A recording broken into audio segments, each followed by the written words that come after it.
علیکم جی، میرا کویشچن ہے جہاں زیب صاحب سے کہ گانا بجانا موسیقی کے متعلق اسلام کیا کہتا ہے، اور اگر کہیں سے موسیقی کی آواز کانوں میں پڑ رہی ہو، میں انہیں نہیں سننا چاہتا، تو کیا پھر بھی اگر میرے کانوں میں پڑ رہی ہو تو اس سے مجھے کوئی گناہ تو نہیں ہوگا؟ وعلیکم السلام ورحمۃ اللہ. بہت اچھا سوال آپ نے کیا ہے. سورہ لقمان کی آیت نمبر 6 اور 7 کو اگر ہم پڑھیں، اس میں اللہ تعالیٰ فرماتا ہے اور بعض لوگ ایسے بھی ہیں جو لغو باتوں کو مول لیتے ہیں کہ بے علمی کے ساتھ لوگوں کو اللہ کی راہ سے بہکائیں اور اسے ہنسی بنائیں. یہی وہ لوگ ہیں جن کے لیے رسوا کرنے والا عذاب ہے. جب اس کے سامنے ہماری آیتیں تلاوت کی جاتی ہیں تو تکبر کرتا ہوا اس طرح منہ پھیر لیتا ہے گویا اس نے سنا ہی نہیں، گویا کہ اس کے دونوں کانوں میں ڈانٹ لگے ہوئے ہیں. آپ اسے دردناک عذاب کی خبر سنا دیجیے.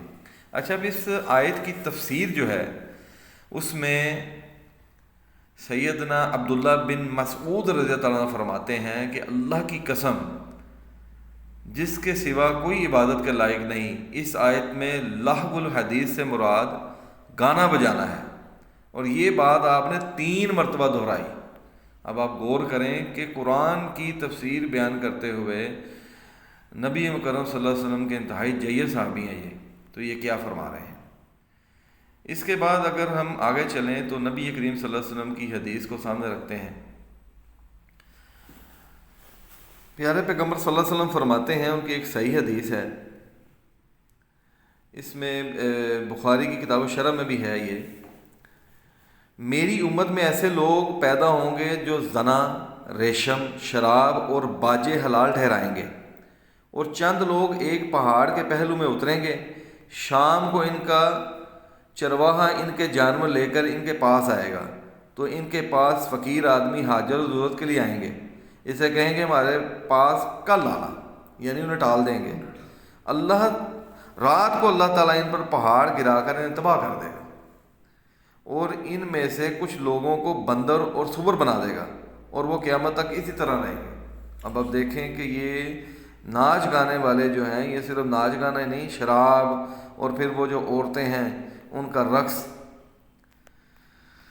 اسی طریقے سے یہ جو آگے آپ نے سوال کیا ہے کہ اگر آواز میرے کانوں میں آ رہی ہے تو کیا میں گناہ گار ہوں، تو اس کے متعلق ابو داؤد کے اندر ایک روایت آتی ہے جو صحیح روایت ہے. نافع رضی اللہ عنہ بیان کرتے ہیں، یعنی کہ ایک مرتبہ نافع رضی اللہ عنہ عبداللہ بن عمر رضی اللہ عنہ کے ساتھ سفر کر رہے تھے.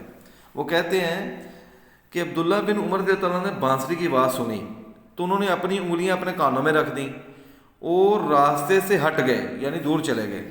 کوشش کی کہ دور چلا جاؤں، اور مجھے کہا ہے نافع رضی اللہ عنہ کیا تو کوئی آواز سن رہا ہے؟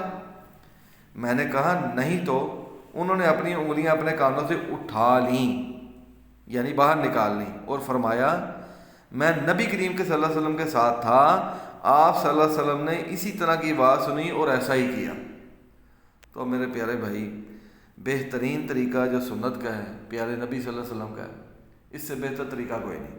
اب پیارے پیغمبر صلی اللہ علیہ وسلم جو ہیں، ان کی سنت ان کے انتہائی پیارے صحابی جو ہیں انہوں نے کر کے دکھا دی کہ ان سے زیادہ پاکیزہ ہم تو نہیں ہو سکتے. اگر ہم کہیں کہ جی ہم بڑے مضبوط ہیں، ہمارا ایمان بڑا مضبوط ہے، تو اس لیے نا ہم آواز آ بھی رہی ہے تو ہم ادھر دھیان نہیں دیتے. تو نبی کریم صلی اللہ علیہ وسلم سے زیادہ زبردست ایمان کس کا ہو سکتا ہے؟ ان سے کامل کس کا ایمان ہو سکتا ہے؟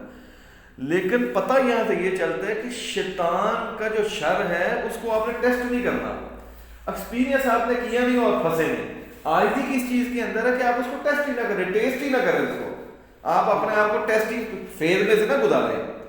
جب آپ کو وعد آ رہی ہے آپ اس مجلس کو چھوڑ دیں، چاہے آپ کے رشتہ دار ہیں، شادی ہو رہی ہے، ٹھیک ہے. زیادہ تر یہی معاملات ہوتے ہیں. جو کچھ لوگ جو دیندار ہیں جب وہ بیچارے جاتے ہیں اس طرح کے حالات میں تو وہ وہاں پہ کنفیوز ہوتے ہیں کہ اب ہم کیا کریں، ناراض ہو جائیں گے. اب ایک طرف اللہ کی ناراضگی ہے، ایک طرف ان لوگوں کی ناراضگی ہے. تو میرا خیال ہے، میرا یہ ایمان ہے کہ وہ شخص کامیاب ہے جو اللہ کو راضی رکھے. بے شک پوری کی پوری دنیا اس سے ناراض ہو جائے، لیکن اگر اللہ اس سے راضی ہے تو پھر وہ کامیاب ہے. اس لیے میرے بھائی، موسیقی جو ہے اسلام کے اندر اس کی کوئی گنجائش نہیں ہے. تو اللہ سبحانہ و تعالیٰ سے دعا ہے کہ اللہ تعالیٰ ہمیں ایسی لگ اور لاکھ قسم کی موسیقی سے محفوظ رکھے جو معاشرے کے اندر برائیاں پھیلا رہی ہے. وآخر دعوانا الحمد للہ رب العالمین. چلیں جعفر بھائی صحیح ہو گیا نا.